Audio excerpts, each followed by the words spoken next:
What's up, everybody? Okay, so a couple things I wanted to talk about today is the Wasatch holster. How this all happened was a buddy of mine asked for a favor to buy his gun from him. This weapon right here. This is the Echelon 4.5 with Hollow Sun and a TLR1. I'm a big proponent on having a weapon light on all of my weapons, so that creates a problem with holsters.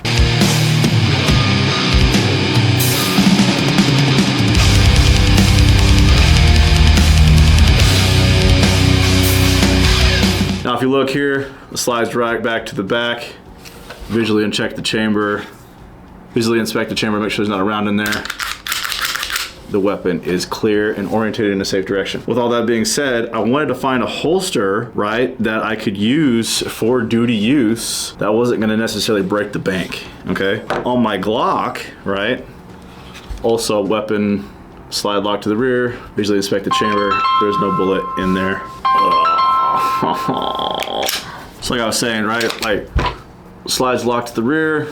If you look, visually inspect the chamber, there's no bullet inside. Orientated in a safe direction, the weapon is clear. This is the holster that I've been using, right? This Safariland, I don't even know what this is, but I've been using this Safariland forever. And I like it because there's a wide enough hole right here. So holstering and reholstering for me, at least in this holster, is pretty quick action, right? It's pretty quick action. The thing is that this holster right here, this level 3 retention holster, it's like $300. And I didn't know if I was gonna go and jump into another $300 holster for a weapon system that I may not even like to use on duty. So I wanted to go and try to see if I could find something else. Now, I did get these holsters here from Red River Tactical. Red River Tactical had these out. I did use these on patrol. And I think they worked out okay, but there was some cons to them that I didn't like. So I'll talk about that in a later video, but this was that. This felt pretty safe, but one of my buddies was like, hey man, you know what? You should try Wasatch holsters. And I'd seen them before in like the Reddit subreddits, but like I didn't know if I really wanted to give them a shot. I didn't know anything about them. Wasatch holsters sounds very Utah to me, whatever, and I thought I would try it. And they sent me this is the holster right here. Just side by side, right? Kind of the same. This, I'm gonna use the drop leg because the duty holster is kind of dirty. It's been through some things. But this drop leg holster that I haven't used as much, you can see, right?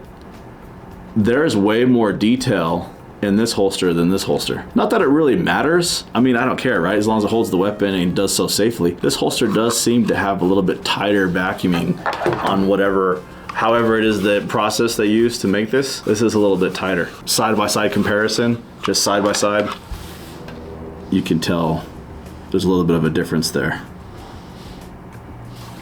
Anyway, before we get started, I never thought I'd be asked this, but I get asked it all the time. This is Battle Cat Company's Nightmare Jeff green hoodie.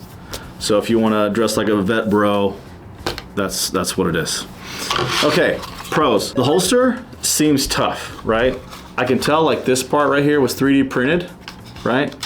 But it seems tough, this little spacer. And I think that I like this better. I think I like this 3D printed spacer better than I like this. I don't know what this is. I guess this is like a grommet that the screw goes through. I feel like the spacer takes that space out right there. That looks a lot more presentable, and I think it adds something to the sturdiness, the stability of the holster in general. Like I said before, the holster has a little bit more detail than other brands. Not that it really matters, but I think that if you're trying to go for a professional image, that does matter. And then the other pro that I wanted to bring up is that the production time, right? So 2 weeks today, I ordered this bad boy on November 7th, 2025, and I got it November 22nd, 2025. This bad boy right here, just to put things in perspective, this was Red River Tactical. I ordered this on April 7th, 2023, and I got it May 26, 2023. 6 weeks versus 2 weeks. This holster was also a little bit cheaper. I think this one was $110. It was 110 bucks. It has taken a licking this entire time, so it was a little bit cheaper. And I had some customization in the eyelets. If that matters to you, then wonderful. It didn't matter to me, I don't care about that. Some cons. All right, like there's some cons, like everything has a con, right? The locking mechanism is not what I wanted, right? It looks like Safariland's locking mechanism. I'm pretty sure that's what I asked for, but the Safariland, you push down and forward, and then there's a button, okay? This one is like you push this back and then you push that forward, right? So, I've been shooting and practicing and reholstering and holstering and unholstering for this for so long. Learn a new way to defeat the holster. Other thing is, I don't know if you can see, right? Now, remember, we cleared these weapons already, right? But if you, I don't know if you can see, but if you look at the holster, right? There's a much tighter fit there. There's a much tighter fit in that holster than, let's say, with this one over here. Put it, you see that? See how much clearance there is? Let's take this one out and let's put it in the Safariland. See how there's much clearance right there? You can almost stick your whole finger in there. So the reason why I say that's a con is because there's a lot more like target area to pull this out, put it back in, pull it out. You know what I mean? There's a wider hole to get that weapon in there. This is a much smaller, more tighter hole. It's just something to be cognizant about. If you're drawing and reholstering and holstering and reholstering, you kind of have to line this up a little bit. You have to be a little bit more cognizant on how you line this up. I mean, if you look at it, this Kydex or whatever this shit is right up against the slide right there. There's no room there. So if you're not like pinpoint accurate reholstering this thing, you may not be as smooth. I'm not saying you'd look like the Secret Service, but may not be as smooth.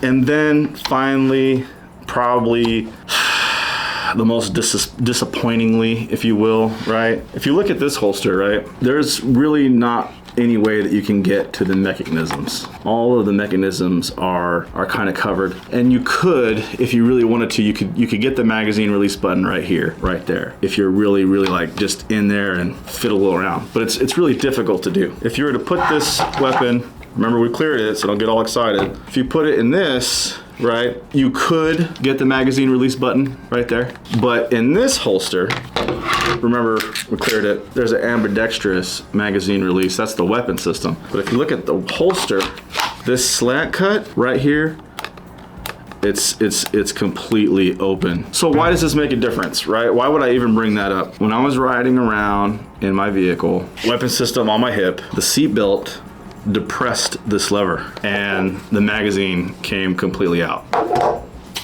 Like totally came completely out. So I'm walking around and I'm like, man, my hip feels a little lighter than usual. What the hell? I look down, there's no magazine in here.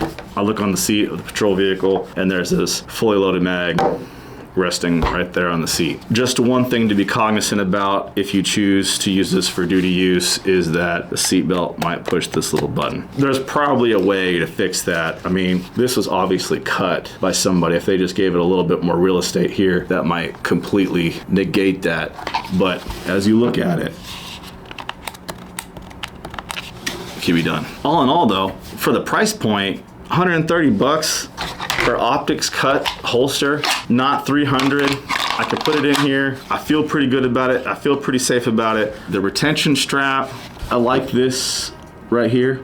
That's very reminiscent of Safariland's. Whereas Red River is just kind of like a screw from fucking, I don't know, Ace Hardware store or some shit. I feel like this wouldn't be so bad for duty use. I just would be super cognizant about riding around in a patrol vehicle with it. Because like I said, that did happen to me and that was fucking uncomfortable. Ugh, I can't tell you how uncomfortable it is to like know that your duty weapon doesn't have a magazine in it. It's like, oh no, what the hell? You do this for a fucking living, you know what I mean? I need it to work when it works. So anyway, those are some of the things I found about the Wasatch holster in comparison to some of the other duty rigs and holsters that I've used throughout my career. And I hope that helps you make a decision. For me, I'm gonna have to give it 3 security badges out of 5. I really wanna give it 4. I really wanna give it 4, but the fact that my magazine came out, so static security is probably okay. Vehicle, patrol, not so much. So unfortunately, it gets a 3 badge out of 5.